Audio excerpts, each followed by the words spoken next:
Okay, Tracy, today's lesson is how to make the pool work.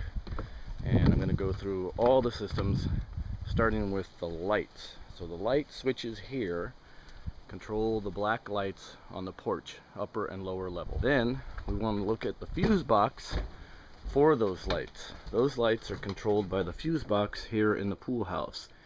See the little pull string for the light? And the fuse box is right here on the wall. Okay, next we have the valve to fill the pool when the water gets low, and that valve's over here, and it's this big one here with the ring on it. Next to that, down low, is this little turning thing, and that turns the water on for the slide. Over here is the solar heating right there, and at the very far end, down in the lower right hand corner, is the valve that you open when it starts to get towards winter, so that all the water drains out of the heating panels and doesn't freeze. Back inside the pool house now, we have the valves that control everything on the pool system. And since we just looked at the solar heating, I'll show you the valve down here that you turn in order to turn the solar heater on and let the water flow through it. Right now it's open and on.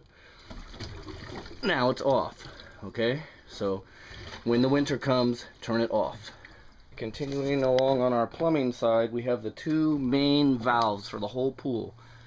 On the left here is the return line, and that valve that my hand's on right now is normally straight up and down. And on the right is the suction line, and that valve is normally pointing to the left or towards the house. If you want to use the hot tub, you turn both of these to point towards Mount Diablo. So you turn both of them to point to the right, and it looks like that. Okay, we also have our pumps in here. On the right hand side is the pump that circulates water through the pool and hot tub, and on the left is the pump that circulates water so that the pool vacuum works. And both of those pumps are controlled by switches in this box here, and they're on timers. So you want to make sure from time to time that the timers are set properly, especially after a power outage. You just pull these little yellow dials out and you can twist it to the time of day. Right now it's 5 o'clock in the afternoon, and they're both set properly to 5. You can turn them on manually by flipping these switches. And below them are the circuit breakers for the pool sweep and the pool pump. And you turn those circuit breakers off if an electrician has to come in and do work, or if you just want to turn them off and have them not run. I can't imagine why you would want them not to run, but that's the way it goes. The fuse on the very bottom of this panel to the left is for the heater. Also at night, you might want to turn the pool light and the spa light on, and those are both inside the pool house on the left. On the left side of the pool house, over by the water valves, is a door that opens to reveal the heater. And the heater is really very simple. Normally it stays in standby mode, which is right there, that you see the light there. And you can turn the mode by pushing the far right hand button from standby to spa and pool. Basically never put it on pool. You don't want to heat the pool with this thing or you'll go broke. Okay? And normally it lives in standby. So if you want to use the hot tub, come down here, change it to spa, use these valves or these buttons to push and find the temperature you want, and then turn the pool pumps on with the valves in the proper direction pointing towards Mount Diablo, and the hot tub will be ready in about 25 minutes.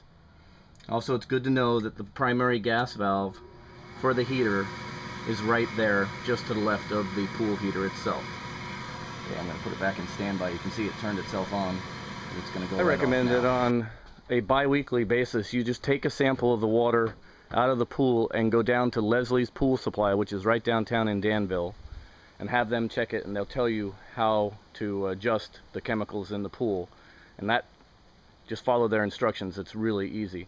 But if you want to do testing on your own, there are 2 test kits here on the right hand side of the pool shack, and that is very easy to do as well. The pool is 25,000 gallons, so that's a key number you'd want to tell the guys at Leslie, so they can tell you what chemical adjustments. Finally, other than having the chemicals checked every couple of weeks by taking a sample down to Leslie's, the only other maintenance you need to do is every once in a while use these tools to either scoop out leaves or put the wire brush on the end of that pole and just do a quick brush of the stairs and the walls of the pool to keep it nice and clean. It's no big deal, it takes about 10 minutes.